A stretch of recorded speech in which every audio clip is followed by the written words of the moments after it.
you chose not to fictionalize the Vanderbilts. Is that because Smallwoods couldn't sue you for nearly as much as the Vanderbilts? No. This book is not about all the Vanderbilts. It's about, or not inspired by all the Vanderbilts, but by one, George Vanderbilt II, who really was a kind of oddball of the family. And I put at the beginning of the book an author's note, that is not meant to be read ironically. It's meant to be read just as it reads. And I say, it would be coy of me to pretend that George Vanderbilt II didn't inspire this book. But on the other hand, I take so many liberties with the original sort of material being his life that I didn't think I should call the characters in it Vanderbilts.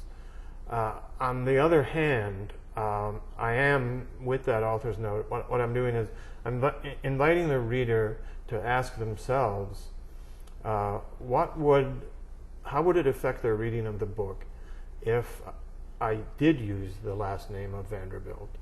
And as I'm getting started now on my reading tour and going to festivals and doing interviews, I'm getting feedback about that.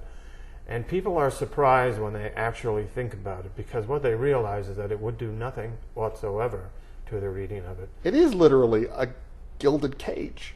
I mean, it's gorgeous. It's got everything, but it's a cage. It is, especially for anyone who isn't Van. This house, which in the book is called Vanderland,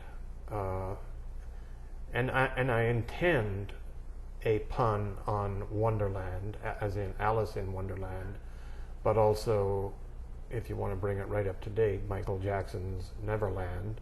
I'm aware of these, not more than aware of these connections. But anyway, this house is built by Van and run by Van as a kind of world of itself. And his daughter, Gaudie, as she's called, nicknamed, is based on Cornelia Vanderbilt, who was the only child of George Vanderbilt II. She is not allowed to leave the estate. Now, this is not like being kept in an attic or something. The estate is 175,000 acres, and there are 300 rooms in the house, and 300 servants to take care of the Vanderbilt family of three. But she's not allowed to leave because he believes that the taint of the world will spoil her if she goes out into the world too young, or that's what he says.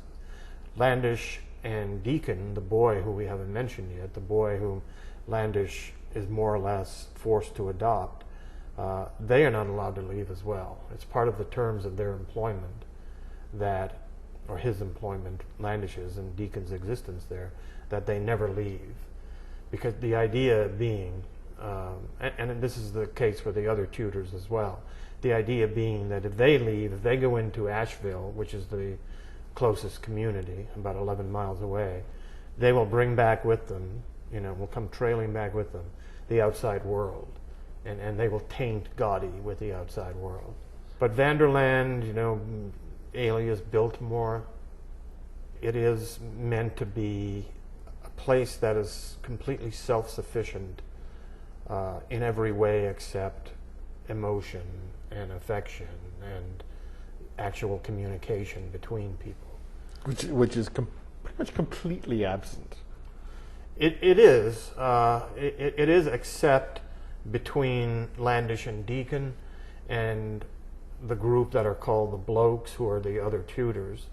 But if you talk about communication, and between Deacon and Gaudie, the little girl, they eventually do strike up a friendship that is similar to the friendship that Landish and Van had, because it's it's one-sided in terms of power, but Gotti is so much younger that there is real affection there. And Gertrude, who is based on George Vanderbilt II's actual wife, she is also shown as having a tender side that has been mostly beaten down by the years that she spends with her husband. But if you look at the 5 characters, 3 of them being the Vanderbilt family, they are, 3 sort of poles that never really connect. And then you have Landish and Deacon. They connect, but their connection to the other 3 is strained at best. None of the human emotions are available to the people who live there because of how Van runs the house. And the point of the book is not, oh, this is how rich people are. The point of the book is that this is how Van is, this particular character who happens to be rich. Van, who thinks the world is so tainted, has carried within him an ultimate taint that flows from him into every corner of Vanderland. The book is A World Elsewhere. I've been speaking with the author Wayne Johnston, and A World Elsewhere, published by Knopf Canada.